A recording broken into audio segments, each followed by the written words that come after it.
For today's video kay dadon ta mo sa usa sa pinakadako nga Korean buffet diri sa Cebu og dali kay mahatag-tag 10% discount. For today's video mga kalma kay nako karon di sa SMC side kay ato ni tilawan kining sumak nga unlimited buffet.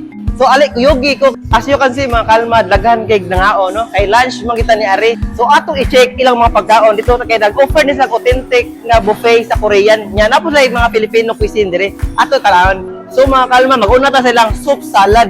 Ibo ni lang mga salad, na sila mga dressing diri nga perting daghan na. Upat ka klase lang dressing, Caesar, Thousand Island, honey mustard, garlic mayo. So pili ra mo diri, naa po sila bimbab diri o kani ilang mga barbecue. So ang ilang mga side dish sa Korean na dinapita. So makapili jud ka diri authentic Korean o Chinese Korean food. So duha gini siya diri. Nawan nyo. Ada kanindot diri kay if magsangyup mo, magpaluto mo nila. Dili ka boy mo luto gid ba. Okay? Nya tinakupan gid presko kay tanan. Right? Nya